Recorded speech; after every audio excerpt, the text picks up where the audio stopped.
floods and extreme water shortage. In fact, the report is saying that if steps are not taken today, then 16% of Chennai will be underwater in the next 78 years. We are speaking to Tamil Nadu's Additional Chief Secretary for Environment and Climate Change on the report. But before I go to that, I want to introduce my guest to you this evening. Mr. G. Sundarrajan is joining us on the broadcast. We have Dr. Anil Gupta, who's from the Institute of Disaster Management, and we have Kasturi Shanker, who's an actor and who is an activist as well. So thank you, ladies and gentlemen, for being with us on the show. Dr. Anil Gupta, usually climate reports are written in a language that will typically alienate anyone who doesn't understand terminologies. So I'm just going to read out some stuff for you, and I want you to make my viewers understand why this is an alarm bell, why this report is an alarm bell.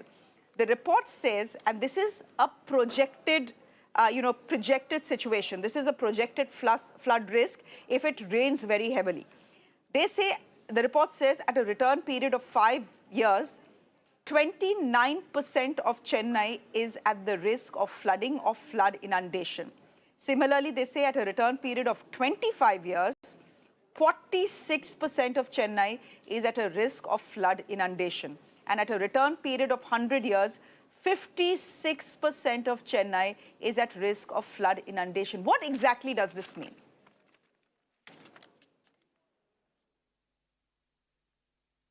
So first of all, my compliments. But yes, it is really a worrisome issue. But when you say about 50% of Chennai underwater, so I would say that the prediction that has been made is not a surprise. You will wonder why I am saying it is not a surprise. Because it's not 50%, sir. Actually, it's 16%. The report says that if things continue to be the way they are, then in the next 78 years, 16% of Chennai will be permanently underwater. And this is the government's own report. This is not some external agency doing the report. This is a report that has been uploaded by the Chennai Municipal Corporation. See, there are various range of projections. And now when we are using these projections, one important aspect is that on one hand, we have eroded our wetlands. Most of the water bodies in many of the coastal cities are now vanished. So those were, in fact, a very significant flood control locations. Those were the locations provided by nature, and historically we had those water bodies. Most of those water bodies have degraded or vanished. So this is one component. So whenever there is a heavy rainfall, where the water will go. And we have converted major portion of our city surface into paved up areas, into concrete. So that is non-permeable now. So water cannot percolate into land, into soil. So where the water will go? Certainly water will continue there. And since it is a coastal area, evaporation losses are relatively very, very less. So it takes very longer time for water to evaporate. So these are certain aspects which are not necessarily we related with climate change. If we add the implications of climate change, the situations may even be more worse. And even we were talking about the city of Dhaka and the other coastal cities of the world like this past 20 years. And in fact, there are already significant loss of land and in many such regions. So Chennai is not an exception. Chennai is not an exception, and you're also telling us, Dr. Gupta, that the report is not coming as a surprise to you. Mr. Sundarrajan, is that what you feel as well, being a Chennai resident, given the fact that, look at what we have seen in the last 10 years in the city of Chennai. 1 year we see extreme drought, we see the city of Chennai running out of even drinking water, and then 1 year we see flooding. See, what we have gone through the last couple of decades is either historical floods or historical drought. So either we are inundated, or we see pots being lined up in the city of Chennai for want of water. This has been happening the last couple of decades. This report, in fact, I would say it is a very modest report. and the actual truth lies much beyond this. The impact of this report, yes, the Chennai City Corporation has come out with the report itself is a good beginning that Chennai City is taking climate change very seriously. That's a good beginning. But the beginning is made, but that's not enough. There's a long way to go because they have calculated on the sea level rise. See, what does it mean that 16% of Chennai will be underwater means? Large portions of Chennai will become islands. Whichever areas that are higher in elevation or slightly higher in altitude from the mean sea level, there you'll have land, and the surrounding areas which are low in mean sea level or lower in altitude will be surrounded by water. So which means certain parts of Chennai will become islands, depending on their MSL or the elevation levels. And the sea level rise that they have projected is 100 meters of sea immersion in the next 5 years time, because the sea level will rise by 7 centimeters. But last week we got a report from on the tipping elements of climate change, which they say about five elements have reached their tipping points. For example, Greenland ice is never ever irreversible, which means Greenland will be ice free in the next 30, 40 or 50 years. That alone will rise the sea level by 7 meters, which is roughly about 21 feet. So, this is a very modest report, if you ask me, I think, but it is really given the corporation and the government to act upon now. If you don't act now, there is no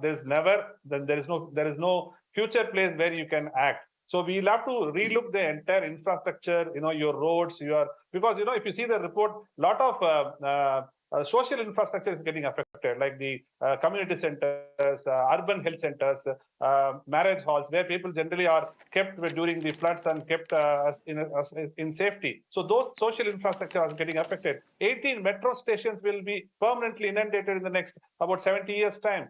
CMRL metro stations, which are just being built now, those are 18 stations will be permanently inundated in the next 70 years. Your metro trains, your bus stops, your recharging stations, thermal plants, which is supposedly giving electricity to the city and the state, they will get inundated and they needs to be replaced. And this report has a flaw in it.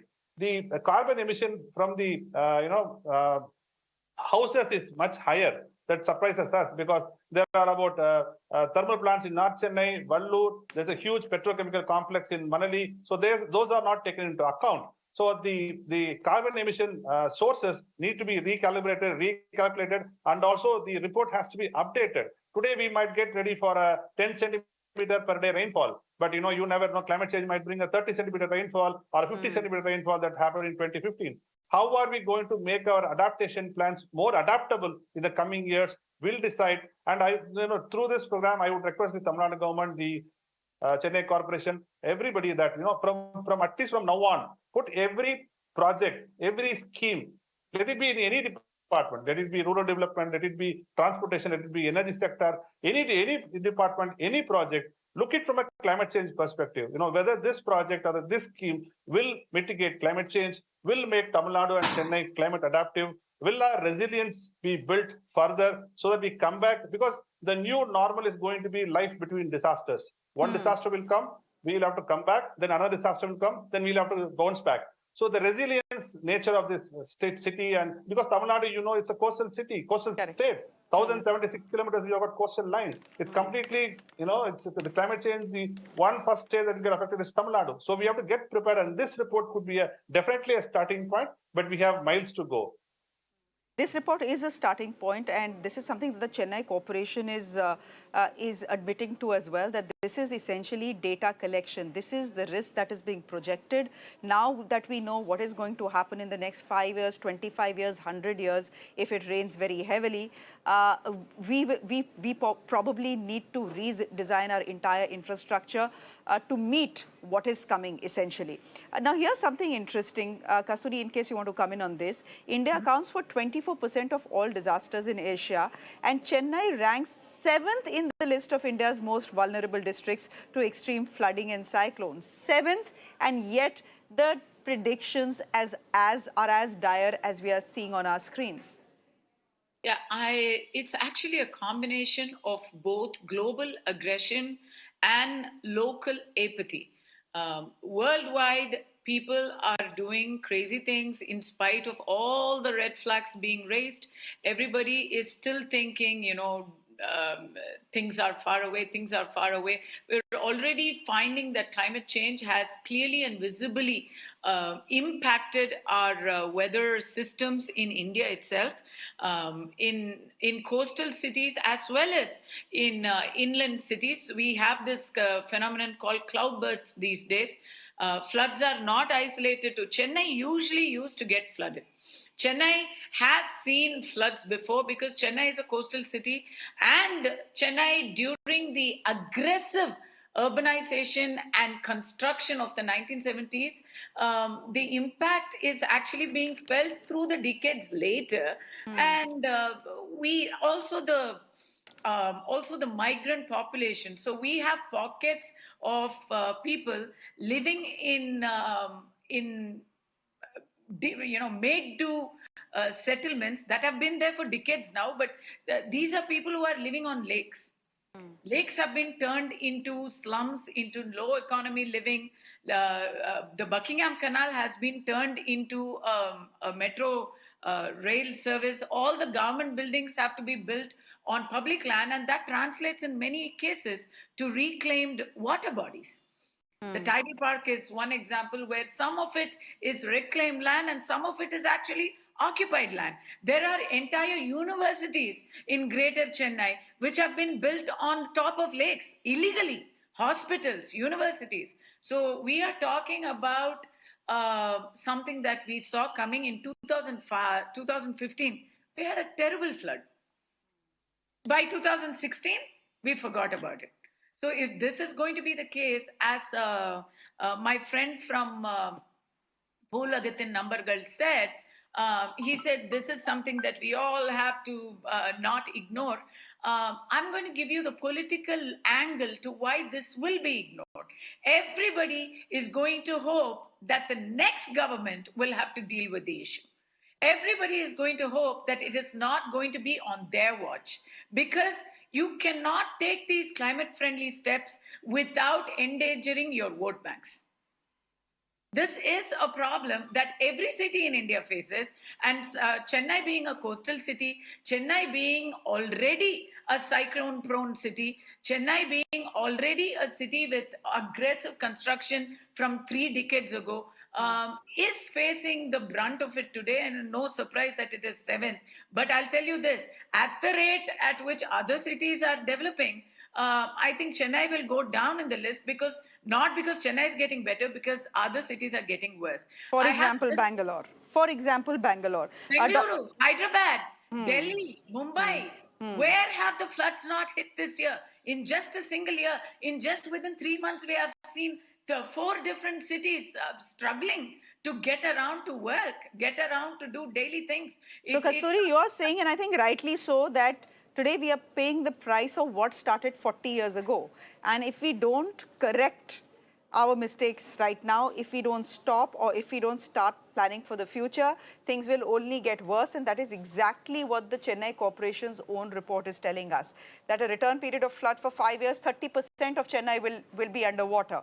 At a return period of 25 years, 46% of Chennai will be underwater. And at a return period of 100 years, more than 56% will be underwater.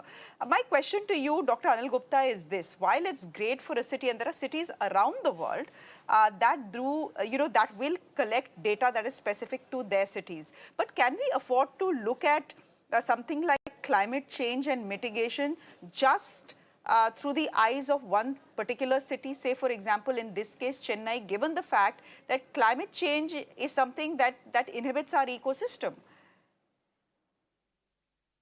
Yes. So I would just connect to with the previous discussions. And when we say that a substantial percentage of Chennai land would be underwater in a specific return period, it means it has relationship with the natural gradient. And why should we not replan our city to adequately provide a space for this floodwater to accumulate, and we should have some kind of a low-lying area is still available for the floodwaters. So this is question number 1. Second thing, we are always talking that we will convert our city to be a resilient city. Resilient means we are affected and then we try to come back or to we bounce back. Yes, that is very important. We should have that preparedness that we can safeguard our people and we can rescue those people, provide some kind of relief, and then we bring back the normalcy. This is important. But why should we not prepare for the risk reduction? Why should we not replan our land uses in a way that the risk is reduced? Risk cannot be brought to zero, but risk can be reduced, and that is very much possible. And if we keep on developing our infrastructure in an improper way, then the risk cannot be brought down. So that is a very urgent. That is a very urgent issue. I do believe that 16% is not a great number, because whenever there is any major rainfall, this is the common picture in most of the cities. So But that is permanently, there. for a city to be permanently underwater, 16% of a city to be permanently underwater, I would have said this is alarmist, Dr. Gupta. I would have said that, and the question I would have asked is this alarmist? But it seems that neither you, neither Mr. Sundarrajan believe it's alarmist. You say it's what you expect. Probably things will be worse. The reason is that we have not changed our course of development. We have not improved. Past 15-20 years, we are looking at what is happening in Chennai. The 2015 was only one kind of just a show. In fact, we carried out a detailed study in 2010 and published in Current Science. There are certain areas which are going to be flooded in case of a heavy rainfall, and that is what happened in 2015. But any kind of study, if the city administration do not change the course of its action, do not bring real change on the ground, then these are not the kind of a great surprises. Okay, these are not the great surprises. I'm running out of time, but Mr. Sundarrajan, because I have to speak to the Additional Secretary of Climate Change, Tamil Nadu as well. But my question to you is, before I wrap this show, it's easy to say, let's redevelop the city. How do you redevelop a city that is already, completely built up? How do you redevelop a city like Chennai? How do you redevelop a city? Rebuilding the city. We are trying to expand the city. The last government said the Chennai metropolitan area will now include parts of Arakonam Taluk, the Kanjipuram, Tengalpat, and Tiruvallur district. So Chennai metropolitan area will become like about 6,000 to 8,000 square kilometers. So we're expanding the city. Forget rebuilding the city. Forget decentralizing the city. So the entire thought process in the government machinery is flawed. Whatever the Chennai area is, let us not now get into pulling people out of Chennai. Let us say at least, we will develop smaller towns, townships, satellite towns, like, we will develop Madurai, we will develop Tuticorin, Coimbatore, Tirunelveli. Let these towns be, upgraded with, required infrastructure so that people get jobs there, companies set up factories there or IT parks there, whatever it is. So why do people have to come to Chennai for everything, So, but the government has not understood that. Still, after all this deluge, after this report, we are going to construct an airport which will swallow 13 water bodies, 1,300 acres of water-related structures. It could be anything. It could be Porobok land on water structures. So 1,300 acres of water bodies, 3,500 acres of agricultural land, which is sponsors, which will act as flood sponsors. So all those land are going to be diverted for airports. We are talking about highways. So is the government machinery is able to understand the seriousness of its own report? Forget it, it's not a report published by civil society organizations or some multilateral agencies. It's their own corporation report. So I think that, as I said earlier, we will have to rethink. I'm not getting into the point what Dr. Anil said, rebuilding this. I'm not even getting to the point. Let us fix this. Enough is enough. Chennai was what? 1 crore 10 lakh population. So how do we develop Madurai, Coimbatore, or Tenkasi, Tirunelveli, whatever it could be? How do we build satellite towns, satellite cities, so that people don't come and crowd Chennai, and Chennai needs to expand and face this, menace of floods and fury of the cyclones. And we have got about 4,000 water bodies, in the 3 districts of Chennai. This development will hamper or will completely destroy these water bodies, because Chennai was built on water bodies. And now these 3 districts, when they become part of the Chennai metropolitan area, the water bodies will get affected. So we need to rethink the entire development structure, decentralization of Chennai, and many other things from a climate change perspective. It's certainly an alarm bell. It's the government's own report. It's the Chennai Corporation's own report. Will it push a rethink? Well, the data is in front of them. If they ignore it, it's at their own peril and at the peril of their city. We leave it there for the moment. Mr. Sundarrajan, thank you very much for your time. Dr. Anil Gupta and Kasturi Shanker, thank you very much. Let me go straight across to Supriya Sahu, who is now joining us. She's the Additional Secretary, Climate Change and Environment of the Tamil Nadu government. Ma'am, thank you very much for your time. First of all, can I ask you, why did Chennai and Chennai's corporation decide that it needed an assessment of the risk that the city faces when it comes to climate change?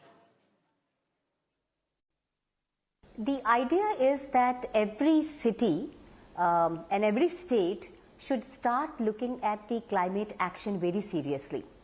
Chennai being a coastal city, it is very, very important for the city to be future ready, and that is why it's important to see where we stand, what is our data, and what is the action that we envisage to take in the future. And that's the idea that in partnership with an international agency called C40, this study was commissioned, and this is the outcome of that particular study and consultation process.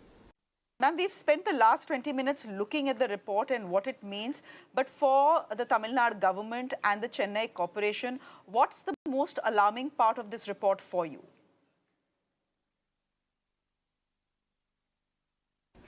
I think it's basically a projection. It's a call to action. It is also a kind of a call to see to it that we should put our act together, and everybody should work in harmony and coordination. That's the most important thing. So if you look at the the biggest threat, that the question that you asked, the report actually specifies three important areas.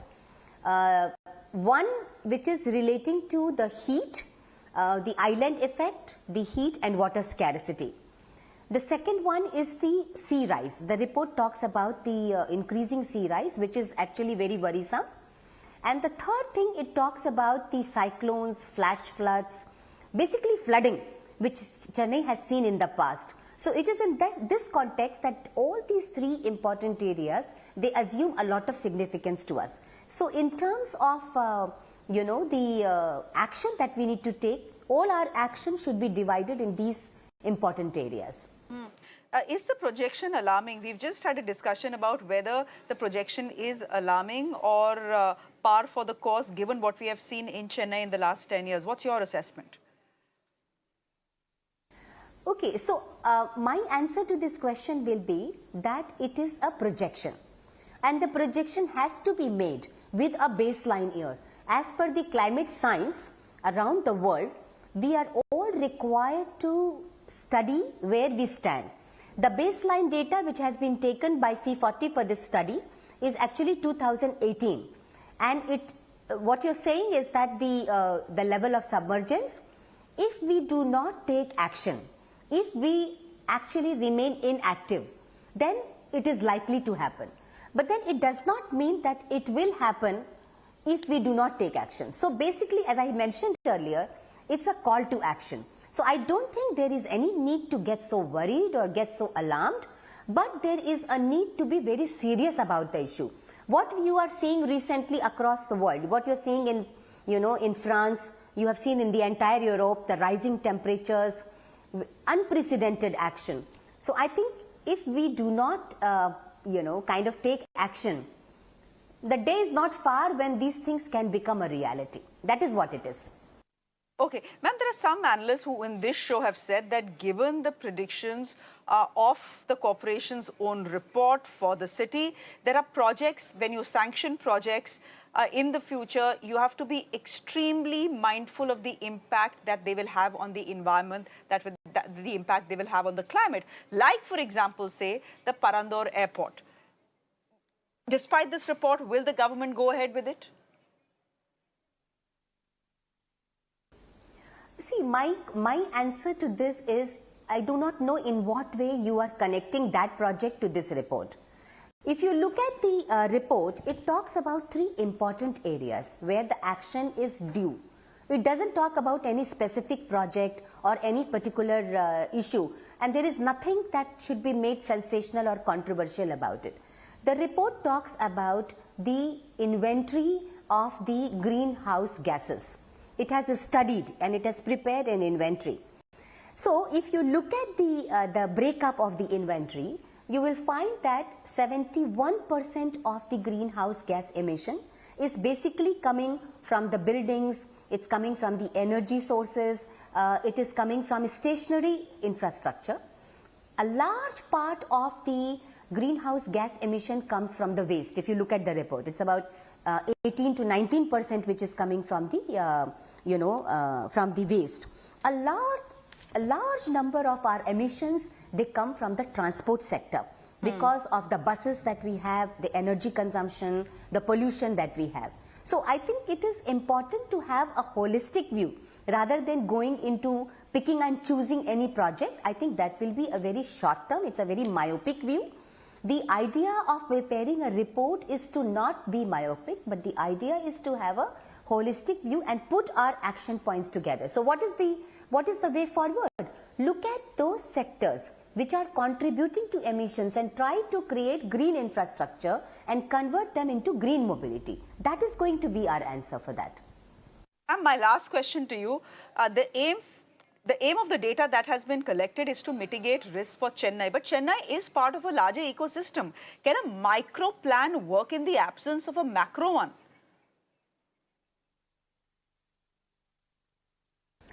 In Tamil Nadu, we actually have put in a major plan. If you look at our state, we are the first state in the country to have set up a special purpose vehicle. It is called as the Green Climate Company, TNGCC.